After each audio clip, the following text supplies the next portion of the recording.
Hello friends, ધોરણ 10 સામાજિક વિજ્ઞાન પાઠ 10 ભારત કૃષિ. આજના લેક્ચરની અંદર આપણે કૃષિમાં આવેલ ટેકનિકલ સુધારા અને સંસ્થાનગત સુધારા વિશેની વાત છે એ કરવાના છીએ. પહેલાં નાનકડું એવું રિવિઝન કરી લઈએ તો પ્રસ્તાવનામાં પણ આપણે બે પ્રશ્નો છે તેની સમજ મેળવી હતી કે ભારતની અર્થવ્યવસ્થાનો એક મોટો હિસ્સો કૃષિ સાથે સંકળાયેલો છે. ભારત એક કૃષિ પ્રધાન દેશ છે. વિધાન સમજાવો. ત્યારબાદ ભારતમાં આટલા બધા લોકો કૃષિ ક્ષેત્રે સંકળાયેલા છે, છતાં પણ હેક્ટર દીઠ જે ઉત્પાદન પ્રાપ્ત થવું જોઈએ તેટલું ઉત્પાદન પ્રાપ્ત થતું નથી અને તેની પાછળના કારણો છે તે જોયા હતા. કૃષિના પ્રકારો છે તે જોયા, જેમાં જીવન નિર્વાહ ખેતી, સૂકી ખેતી, આર્દ્ર ખેતી, સ્થળાંતરિત, બાગાયતી અને સઘન ખેતી, આમ 6 પ્રકારો વિશે. કૃષિ પદ્ધતિઓ છે, 3 પદ્ધતિથી ખેતીની પ્રવૃત્તિ છે તે કરવામાં આવે છે. આ 3 પદ્ધતિ વિશેની માહિતી આપણે મેળવી, જેમાં સજીવ ખેતી, ટકાઉ ખેતી અને મિશ્ર ખેતી. ત્યારબાદ ખરીફ, રવિ અને જાયદ એટલે કે શિયાળુ પાક. ખરીફ પાક જે ચોમાસામાં લેવામાં આવે છે, જૂન જુલાઈથી ઓક્ટોબર નવેમ્બર સુધીનો સમયગાળો છે તે સમયગાળાને ખરીફ પાકના સમયગાળા તરીકે ઓળખવામાં આવે છે. રવિ પાક એટલે કે શિયાળુ પાક, આ શિયાળાની ઋતુમાં ઓક્ટોબર નવેમ્બરથી માર્ચ એપ્રિલ સુધીનો સમયગાળો છે તે રવિ પાકનો સમયગાળો ગણાય છે. અને જાયદ એટલે કે ઉનાળુ પાક, જે પાકનો સમયગાળો છે તે માર્ચથી જૂન મહિના સુધીનો સમયગાળો હોય છે.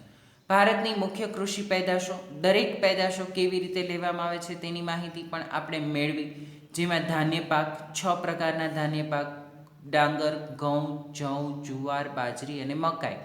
કઠોળમાં તુવેર, મગ, ચણા, વટાણા, વાલ, મઠ, અડદ અને મસૂર. તેલીબિયામાં મગફળી, તલ, સોયાબીન, એરંડા, સરસવ, સૂર્યમુખી, નાળિયેર અને અળસી. પીણામાં ચા, કોફી અને કોકો. રોકડિયા પાકમાં કપાસ, શેરડી, શણ, તમાકુ અને રબર. ઔષધીય પાકમાં જીરું, વરિયાળી, ઈસબગુલ, ધાણા, મેથી, અજમો, કાળા મરી અને લસણ. ફળોમાં કેરી, કેળા, ચીકુ, પપૈયા, દ્રાક્ષ, બોર, સફરજન અને જામફળ. શાકભાજીમાં બટાકા, રીંગણ, ડુંગળી, ટમેટા, દૂધી, તુરિયા, ભીંડા, કોબીજ, ફ્લાવર. વિવિધ શાકભાજીઓ છે તેની ખેતી કેવા પ્રકારે કરવામાં આવે છે તેના વિશેની માહિતી છે તે પણ આપણે અગાઉના લેક્ચરની અંદર મેળવી છે. ત્યાર પછી આપણે ડાંગર, ઘઉં, બાજરી, મકાઈ, જુદા જુદા પ્રકારના કઠોળો, તેને અનુકૂળ સંજોગો, અને તેલીબિયા, તેને અનુકૂળ સંજોગો, ભારતના કયા વિસ્તારમાં આ પ્રકારના પાક છે તે લેવામાં આવે છે તેના વિશેની ચર્ચા છે તે પણ આપણે કરી છે. ટૂંકનોંધ સ્વરૂપે આવું પૂછાય છે એટલે તે પણ યાદ રાખવું જરૂરી છે.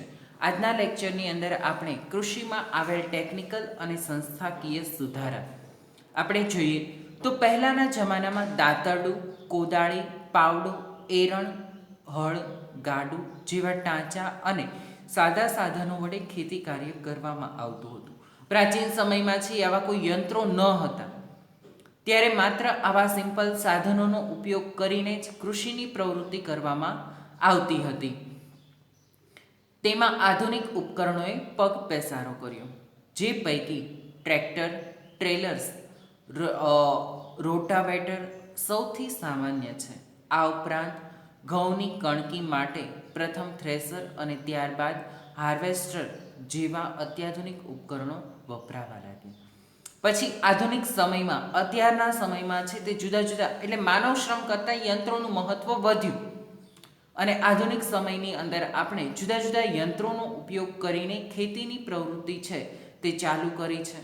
જેમાં ગાડાનું સ્થાન છે તે હળ, ટ્રેક્ટર, ગાડા અને હળનું સ્થાન છે તે ટ્રેક્ટર, ટ્રેલર, થ્રેસર્સ, રોટાવેટર વગેરે લીધું છે. પાકની લણણી માટે ઘઉંના ઉત્પાદન છે તે લેવા માટે પહેલાં હાથેથી છે તેની લણણી કરવામાં આવતી હતી, તેની જગ્યાએ હવે થ્રેસર્સ અને હાર્વેસ્ટર્સ નો ઉપયોગ કરવામાં આવે છે. આ પ્રકારના ઉપકરણો દ્વારા એક બાજુ છે તે દાણા પ્રાપ્ત થાય છે, જ્યારે બીજી બાજુ વધારાની વસ્તુઓ છે એટલે કે કચરો છે તે નીકળી જતો હોય છે અને ચોખ્ખા સાફ થઈને ઘઉં છે તે ઉપલબ્ધ થતા હોય છે.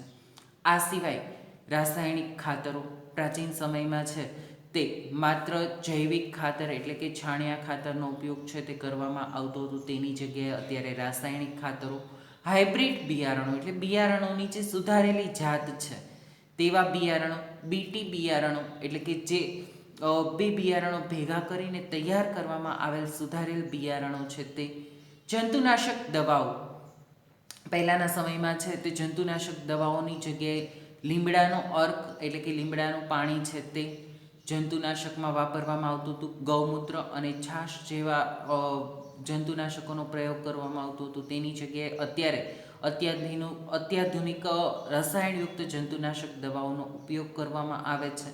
તેમજ ટપક સિંચાઈ પદ્ધતિ અને ગ્રીન હાઉસ વગેરેનો વપરાશ વધ્યો છે. ટપક સિંચાઈ પદ્ધતિ ખેતરોની અંદર બધે જ લાઈન પાથરી દેવામાં આવે છે, જેથી કરીને ટપક પાણી છે એ ધીમે ધીમે ટપક્યા રાખે છે.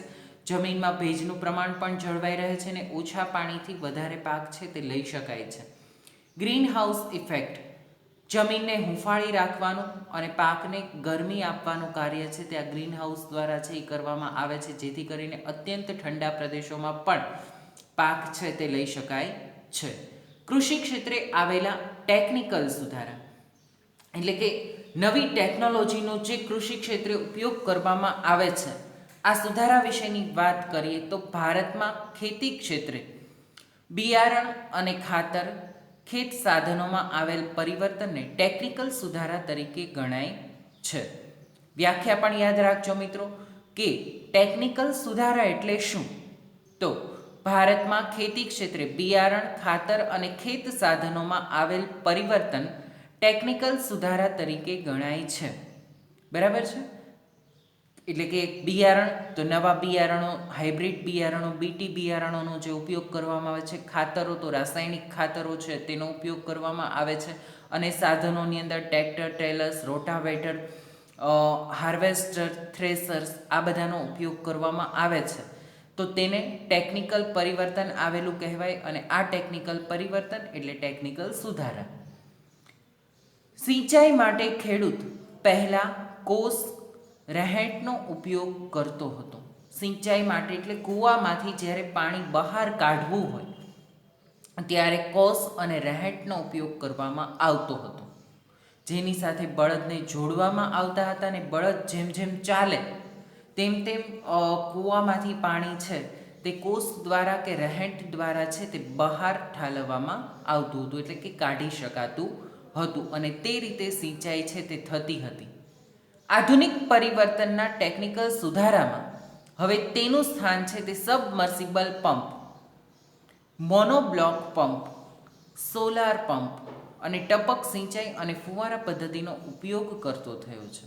એટલે કે આધુનિક સમયમાં સબમર્સિબલ પંપ કે મોનોબ્લોક પંપ જે કૂવાની અંદર ઉતારવામાં આવતી હોય છે અને તેના દ્વારા પાણી છે તે બહાર કાઢવામાં આવે છે. સોલાર પંપ, આ પંપ છે તે સૂર્યપ્રકાશની મદદથી, વીજળીથી છે તે ચાલતો હોય છે. એટલે સૂર્યપ્રકાશથી આ પંપનો ઉપયોગ છે તે કરી શકાય છે. ત્યારબાદ ટપક સિંચાઈ પદ્ધતિ અને ફુવારા પદ્ધતિ. ટપક પદ્ધતિ લાઈન છે તે આખા ખેતરોમાં પાથરવામાં આવેલી હોય છે અને તે લાઈનમાં પાણી જતાં બધી જ જગ્યાએ પાણી છે એ ટપકે છે અને તેના દ્વારા પાકને ભેજ છે તે પ્રાપ્ત થાય છે. ફુવારા પદ્ધતિમાં વરસાદ વરસતો હોય તે જ રીતે ખેતરોમાં ચોક્કસ અંતરે ફુવારા મૂકવામાં આવેલા હોય છે અને તે ફુવારા છે તે ફરતા ફરતા ફર્યા કરે, એટલે તેનું પાણી છે તે ફરતું ઉડે છે અને તેના દ્વારા પાક છે તે આખા પાકને વ્યવસ્થિત રીતે પાણી પ્રાપ્ત થતું હોય છે. એટલે સિંચાઈ માટે જૂના પુરાણા સાધનોની જગ્યાએ અત્યારે નવા આધુનિક આ પ્રકારના સાધનો છે તેનો ઉપયોગ કરવામાં આવે છે. રાસાયણિક ખાતરો, ત્યારબાદ બીજું છે પહેલાં જે જૈવિક ખાતરનો ઉપયોગ થતો હતો, માત્ર છાણિયું ખાતર છે તે જમીનની ફળદ્રુપતા પાછી લાવવા માટે છાણિયા ખાતરનો ઉપયોગ કરવામાં આવતો હતો. તેની જગ્યાએ અત્યારે રાસાયણિક ખાતરો, જેમાં DAP, ડ્રાય એમોનિયા ફોસ્ફેટ, પૂરું નામ પણ યાદ રાખવાનું છે. રાસાયણિક ખાતરોમાં કયા કયા ખાતરોનો ઉપયોગ કરવામાં આવે છે અથવા તો DAPનું નીચેનામાંથી કયું પૂરું નામ છે તે પ્રકારના MCQ પૂછાય અથવા તો જોડકામાં પૂછાય તો તમને ખબર હોવી જોઈએ. Dry ammonia phosphate, DAP, NPK, nitrogen, phosphorus અને પોટાશ. યુરિયા જેવા જૈવિક ખાતરો એટલે કે બાયો ફર્ટિલાઇઝર, પ્રવાહી જૈવિક ખાતર અને બાયોટેક બિયારણો વગેરેનો ઉપયોગ થાય છે. એટલે કે જે નવી ટેકનોલોજીવાળા બિયારણો છે અને આ પ્રકારના ખાતરો કે જમીનમાં જે વસ્તુની ખામી હોય તે જ વસ્તુનો ઉપયોગ કરીને આ પ્રકારના ખાતરો છે તે વાપરવામાં આવે છે. ખેડૂત પાક સંરક્ષણ માટે જંતુનાશક દવાઓ અને જૈવિક નિયંત્રણ એટલે કે બાયો કંટ્રોલનો ઉપયોગ કરતો થયો છે.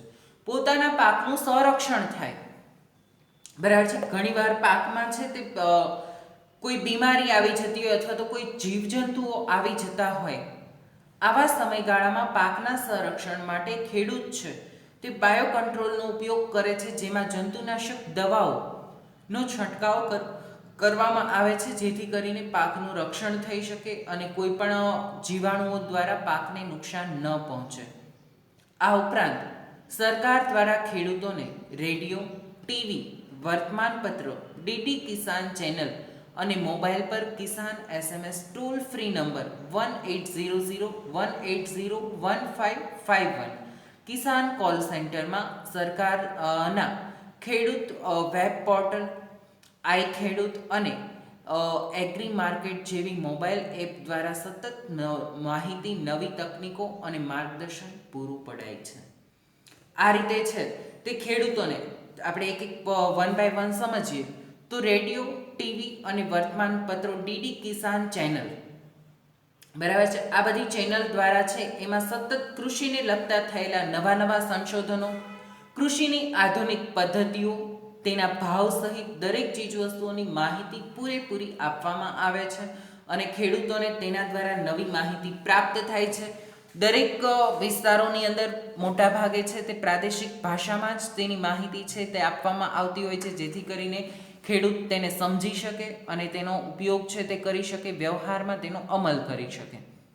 ત્યારબાદ મોબાઈલ પર કિસાન SMS, ખેડૂત છે તેણે માત્ર SMS જ કરવાનો રહે છે અને ત્યારબાદ કોલ સેન્ટરમાંથી ખેડૂતને ફોન આવતો હોય છે અને તેમાં ખેડૂત પોતાની સમસ્યા જણાવી શકે છે કે મારે ભાઈ આ પ્રકારની સમસ્યા છે કે મારે અત્યારે આ પાક તૈયાર થયેલો છે, પરંતુ તેમાં આવી રીતની જીવાણુઓ કે જીવાત આવી ગઈ છે, તો તેના ઉપાય માટે શું કરવું અને તેના વિશેનો સંતોષકારક જવાબ છે તે ખેડૂતને આપવામાં આવે છે. બીજું, કિસાન કોલ સેન્ટર શરૂ કરવામાં આવેલા છે. આપેલ નંબર સાચો જ નંબર છે 180018015551. આ નંબર ઉપર ખેડૂત કોલ કરી શકે છે. ટોલ ફ્રી નંબર છે એટલે કે આ કોલ કરવામાં આવે તો કોઈ પણ પ્રકારનો ચાર્જ લાગતો નથી અને ખેડૂત ફોન કરીને પોતાની સમસ્યાઓનું નિરાકરણ લાવી શકે છે. તેને જે કંઈ બાબતમાં ન સમજાતું અથવા તો કોઈ પણ પ્રકારની મુશ્કેલી હોય તો આ નંબર પર કોલ કરીને ખેડૂત પોતે છે તે દરેક માહિતી મેળવી શકે છે અને યોગ્ય નિરાકરણ પ્રાપ્ત કરી શકે છે.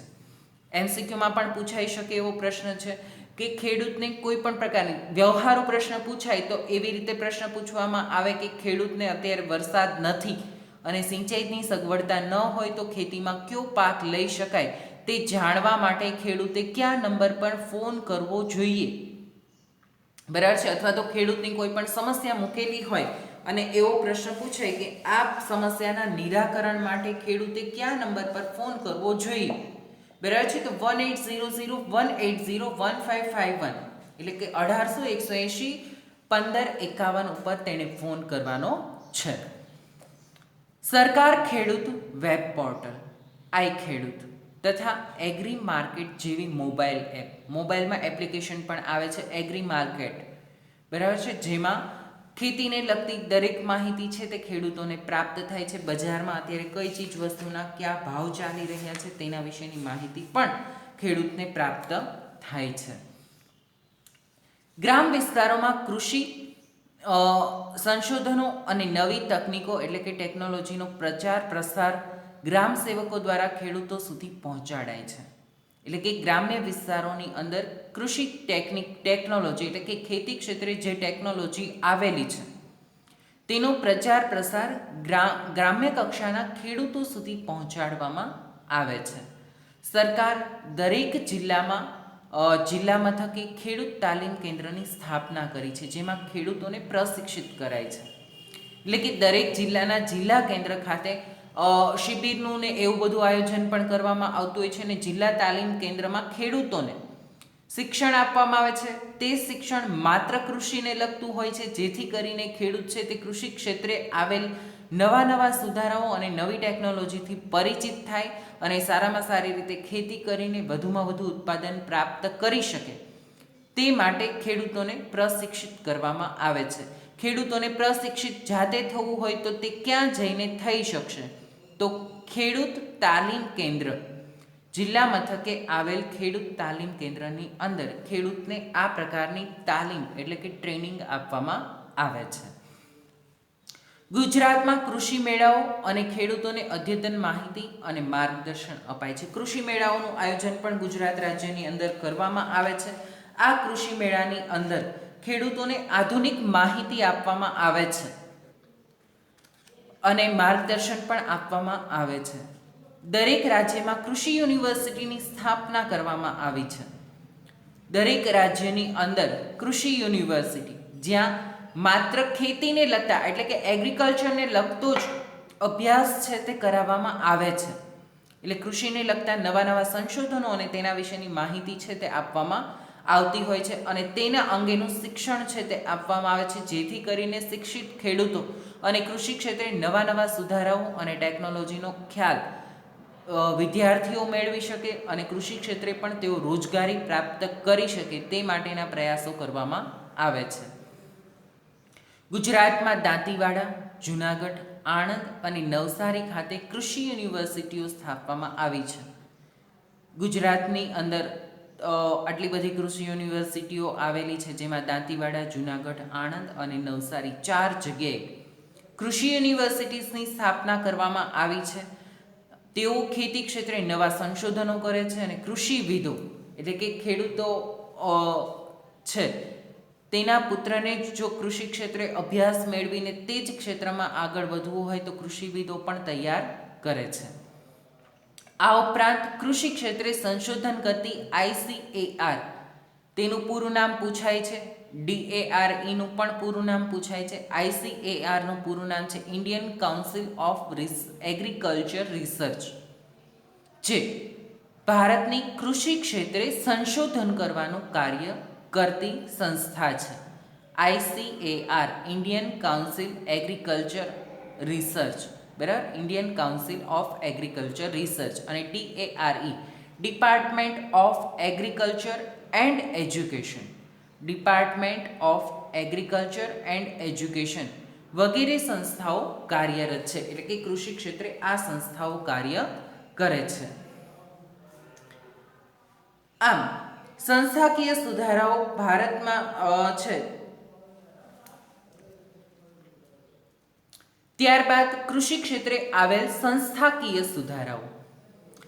પહેલા આપણે જે વાત કરી તે ટેકનિકલ એટલે કૃષિની પદ્ધતિમાં આ બધા સુધારાઓ અમલમાં મૂકી શકાય છે, બરાબર છે, કે જેથી કરીને ખેતીની પદ્ધતિઓ છે તેમાં સુધારો થાય અને ખેડૂત શિક્ષિત બને અને તેના દ્વારા ખેડૂત છે તે નવી ટેકનોલોજીથી ખેતી છે તે સારી રીતે કરી શકે. હવે આ સંસ્થાકીય સુધારાઓ કરવામાં આવેલા છે એટલે ખેડૂતોને પણ કેટલાક નીતિ નિયમો લાગુ પડતા હોય છે. અને જો એક વાત સ્પષ્ટ છે મિત્રો કે વ્યક્તિની પોતાની માલિકીની જમીન હોય અને તેના પર ખેતી કરવામાં આવે અને અન્યની માલિકીની જમીન પર ખેડૂત દ્વારા ખેતી કરવામાં આવે તો બંનેમાં તફાવત હોય છે. પોતાની માલિકીની જમીન હોય તો ખેડૂત વધારે સારી રીતે અને વધારે ઉત્પાદન પ્રાપ્ત થાય તે પ્રકારે ખેતી કરશે, કારણ કે જે ઉત્પાદન થાય તેનો સંપૂર્ણ હિસ્સો તેને મળવાનો છે. જ્યારે અન્યની માલિકીની જમીન ઉપર મોટાભાગનો હિસ્સો છે તે જમીનદારો લઈ જતા હોય છે અને ખેડૂતને યોગ્ય વળતર પ્રાપ્ત થતું નથી. નુકસાન થાય તો ખેડૂતને થાય છે, જમીનદારને થતું નથી. આવા એના માટે સરકાર દ્વારા ખેતી ક્ષેત્રે સુધારાઓ લાવવા માટે અને ખેડૂતોને ન્યાય પ્રાપ્ત થાય, પૂરતું વળતર પ્રાપ્ત થાય તે માટે કેટલાક સંસ્થાકીય સુધારાઓ કરેલા છે. આ સંસ્થાકીય સુધારાઓ એટલે શું? તો ભારતમાં જમીન માલિકી, ખેત ધિરાણ અને ખેત પેદાશના વેચાણ અંગે થયેલા સુધારાને સંસ્થાનગત સુધારા કહેવામાં આવે છે. ટેકનિકલ સુધારામાં ઉત્પાદન પદ્ધતિમાં જે ફેરફાર કરેલા છે તે સુધારા ટેકનિકલ સુધારા છે, જ્યારે સંસ્થાનગત સુધારામાં ખેત પેદાશ, જમીન માલિકી, ધિરાણ એટલે કે તેને લોન જે પ્રાપ્ત થતી હોય તે, અને ખેત પેદાશનું વેચાણ એટલે કે બજારમાં વેચવા જાય તેના માટે જે સુધારાઓ કરવામાં આવેલા છે તે સુધારાને સંસ્થાનગત સુધારા કહેવામાં આવે છે. બંને વચ્ચેનો તફાવત ક્લિયર છે. ટેકનિકલ સુધારા એટલે કે તેની ઉત્પાદન પદ્ધતિમાં જે નવી ટેકનોલોજીનો ઉપયોગ કરવામાં આવે તે સુધારાને ટેકનિકલ સુધારા કહેવાય છે, જ્યારે અહીં જમીન માલિકી, ધિરાણ અને ખેત પેદાશના વેચાણ એટલે કે તૈયાર ઉત્પાદનને વેચાણ માટે, તે જમીન લાંબા વર્ષોથી એક જ ખેડૂત દ્વારા ખેડવામાં આવતી હોય તો તેનો માલિકીનો હક તેને પ્રાપ્ત થાય તે માટેના જે સુધારા છે તે સંસ્થાનગત સુધારા કહેવામાં આવે છે. જોઈએ કયા કયા સંસ્થાનગત સુધારાઓ છે તે સરકાર દ્વારા કરવામાં આવેલા છે. તો સૌથી પહેલો સુધારો છે જમીનદારી પ્રથા નાબૂદ કરી ખેડૂતોનું શોષણ અટકાવ્યું. ખેડે તેની જમીનના કાયદા દ્વારા ખેડનારને જમીન માલિકીનો સાચો હક આપ્યો છે. જમીનદારી પ્રથા શું હતી? તો એક વ્યક્તિની પાસે પુષ્કળ પ્રમાણમાં જમીન હોય. હવે આટલી બધી જમીન તો તે ખેડી ન શકે, તેના માટે આ પ્રથાને નાબૂદ કરી અને ખેડે તેની જમીન એટલે કે જે જમીનદારની પાસે પુષ્કળ જમીન છે ને તે અન્ય લોકોને તે જમીન ખેડવા માટે આપે છે. તો જે વ્યક્તિ તે જમીન ખેડે છે તે જ તેનો સાચો માલિક ગણાય. અને વર્ષોથી કોઈ ખેડૂત એકને એક જમીન ખેડતો હોય તો તેને માલિકીનો હક ત્યાં પ્રાપ્ત થાય છે. એટલે ખેડનારને જમીન માલિકીનો સાચો હક આપ્યો છે. બીજું, જમીનની ટોચ મર્યાદા દ્વારા જમીન માલિકીની અસમાનતા દૂર કરેલ છે. ટોચ મર્યાદા એટલે શું જમીનની? તો જુદા જુદા ક્ષેત્રમાં જમીનની ફળદ્રુપતાને આધારે એક ટોચ મર્યાદા નક્કી કરવામાં આવેલી છે કે આટલી જમીન છે તે આ વ્યક્તિ રાખી શકે એક વ્યક્તિના નામે. તેની ફળદ્રુપતાના આધારે એટલે તે માપ દરેક જગ્યાએ એક સરખું ન હોય. ઓછી ફળદ્રુપ જમીન હોય તો વધારે જમીન રાખી શકાય, વધુ ફળદ્રુપ જમીન હોય તો ઓછી જમીન રાખી શકાય. કે આટલા એકર જમીન જ એક વ્યક્તિના નામે હોવી જોઈએ. તેનાથી વધારે જમીન જો હોય તે વ્યક્તિના નામે તો તે જમીન સરકાર દ્વારા લઈ લેવામાં આવે છે અને જમીન વિહોણા ખેડૂતોને આ જમીન છે તે આપવામાં આવતી હોય છે, જેથી કરીને જમીન છે તે એકના નામે જ ન રહે અને વધારે લોકો ખેતીની પ્રવૃત્તિ કરી શકે અને જમીનનો લાભ છે તે વધારે લોકો પ્રાપ્ત કરી શકે. એટલે જમીનની ટોચ મર્યાદા છે તે નક્કી કરવામાં આવી છે, જેથી કરીને જમીન માલિકીની અસમાનતા દૂર થાય. એટલે બધા જ લોકોને જમીનની માલિકી પ્રાપ્ત થાય અને દરેક લોકો જમીન છે જમીન ધારક બને તે માટેનો પ્રયાસ છે તે આ જમીન ટોચ મર્યાદા દ્વારા નક્કી કરવામાં આવેલો છે. કિસાન ક્રેડિટ કાર્ડ દ્વારા રાષ્ટ્રીયકૃત તેમજ સહકારી બેંકો દ્વારા ખેડૂતોને આર્થિક મદદ માટે કૃષિ ધિરાણ આપવામાં આવે છે.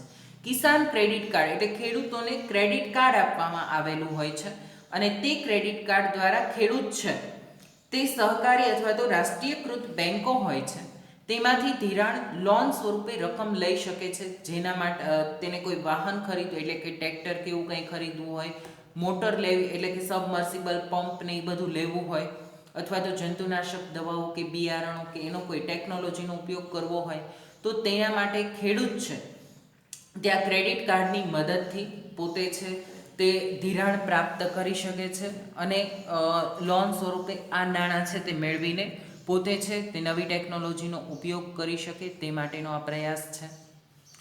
સરકાર બિયારણ અને ખાતરો તથા જંતુનાશક દવાઓ માટે ખેડૂતોને ખરીદવા માટે સબસિડી અને આર્થિક મદદ કરે છે. કોઈ ખેડૂતને રાસાયણિક ખાતર, બિયારણ કે જંતુનાશક દવા ખરીદવી છે અને તેની પાસે રૂપિયા નથી તો તે ખેડૂત છે તે આ ખરીદવા માટે સરકાર તેને સહાય કરે છે, સબસિડી આપે છે. એટલે કે તેની ચૂકવવાની રકમ છે તેમાં પણ થોડીક સહાય છે તે સરકાર દ્વારા કરવામાં આવતી હોય છે, જેથી કરીને તે ઓછી કિંમતે આ વસ્તુઓ પ્રાપ્ત કરી શકે. પ્રધાનમંત્રી પાક વીમા યોજના દ્વારા ખેડૂતોને ખેતીના પાકોનું વીમાકીય રક્ષણ પૂરું પાડવામાં આવે છે. હવે કુદરતી આપત્તિ સમયે, કારણ કે કૃષિ છે તે સંપૂર્ણ કુદરત પર આધારિત છે, તૈયાર થયેલો પાક ખેડૂતનો જ્યારે વધુ વરસાદ કે અન્ય કોઈ કારણોસર નાશ પામે અથવા તો ખરાબ થાય અથવા તો બગડી જાય છે બરાબર છે. તો આવા સમયે ખેડૂતોને આર્થિક સહાય આપવામાં આવે છે. પૈસા છે તે ખેડૂતોને આપવામાં આવે છે. તેણે જે પાક તૈયાર કરેલો છે તે પાક નિષ્ફળ ગયો હોય અને તે નિષ્ફળતાના બદલામાં ખેડૂતોને આર્થિક સહાય સરકાર દ્વારા કરવામાં આવતી હોય છે અને તેનું રક્ષણ છે તે ખેડૂતોને પૂરું પાડવામાં આવે છે. દુષ્કાળ કે વધુ વરસાદના કારણે પાક નિષ્ફળ જાય તો ખેડૂતોને આર્થિક સહાય આપવામાં આવે છે. ખેડૂતોના ખાતાની અંદર પૈસા છે તે આપવામાં આવતા હોય છે, કારણ કે પાક નિષ્ફળ ગયો હોય તો તેવા સંજોગોમાં ખેડૂતોને તે પ્રાપ્ત થાય તે માટેનો પ્રયાસ કરવામાં આવે છે. માર્કેટિંગ યાર્ડમાં ખેત પેદાશોના વેચાણમાં કાયદાકીય જોગવાઈ કરી ખુલ્લી હરાજીની પ્રક્રિયા વ્યાપક બનાવી શકાય છે. કાયદાકીય જોગવાઈ દ્વારા ખુલ્લી હરાજીની પ્રક્રિયા છે તે વ્યાપક બનાવી શકાય છે. એટલે કે ખેડૂતો જે સીધા જ વિક્રેતા એટલે કે જેને માલ ખરીદવો છે, તૈયાર થયેલું ઉત્પાદન ખેત પેદાશો જેને લેવી છે તે ડાયરેક્ટ લઈ શકે તે માટેના પ્રયાસો છે તે કરવામાં આવેલા છે. ખુલ્લી હરાજીની અંદર દરેક ખેડૂત હોય છે અને તેને ખરીદનાર હોય છે, તે સીધા જ ખેડૂતની પાસેથી યોગ્ય કિંમતે દરેક ચીજ વસ્તુઓ ખરીદી શકે તે માટેના પ્રયાસો કરવામાં આવે છે. ખેડૂતોને ખેત પેદાશોના પોષણક્ષમ ભાવ મળી રહે તે માટે સરકારી મંડળીઓ, ખરીદ વેચાણ સંઘ અને સહકારી ધોરણે ગોદામો, શીતગૃહો એટલે કે કોલ્ડ સ્ટોરેજ, પરિવહન અને સંદેશા વ્યવહારની સુવિધાઓ પૂરી પાડી છે. ખેડૂતોને ખેત પેદાશોના પોસાય તેવા ભાવ, કારણ કે જે ખેડૂતે તૈયાર કરેલો માલ છે તેની 4 થી 6 મહિનાની મહેનત હોય છે અને મહેનતના તેનું મૂડીરોકાણ પણ હોય છે અને તે સતત તેમાં મહેનત કરીને પાક ઉત્પાદન કરે છે, તો તેનું યોગ્ય વળતર તેને પ્રાપ્ત થાય તે માટેના પ્રયાસ છે તે કરવામાં આવતા હોય છે અને તેના માટે સહકારી મંડળીઓ છે તે કાર્ય કરતી હોય છે કે ખેડૂતોને જે પાકને મુજબ તેને જે મહેનત કરેલી છે તેનું યોગ્ય વળતર પ્રાપ્ત થાય તે માટેના પ્રયાસો કરવામાં આવે છે. ખરીદ વેચાણ સંઘની સ્થાપના કરવામાં આવેલી હોય છે.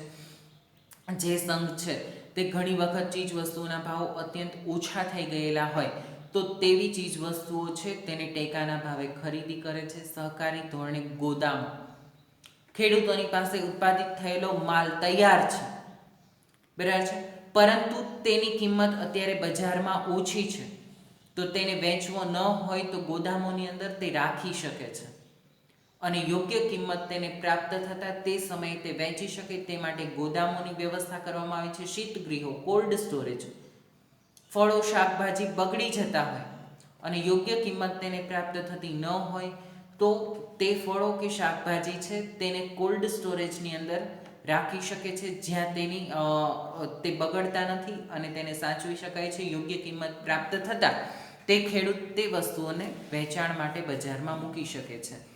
પરિવહન અને સંદેશા વ્યવહારની સુવિધા પૂરી પાડી છે. એક સ્થળેથી બીજા સ્થળે કૃષિ પેદાશો લઈ જવા માટે પરિવહનની સુવિધાઓ પણ પૂરી પાડવામાં આવે છે અને સંદેશા વ્યવહારની સુવિધા પણ પૂરી પાડવામાં આવી છે. ખેડૂતો પાસેથી ખેત પેદાશોની સરકારે નક્કી કરેલ પોષણક્ષમ અને ટેકાના ભાવે ખરીદી કરવા માટે નીચેની સંસ્થાઓ કાર્ય કરે છે.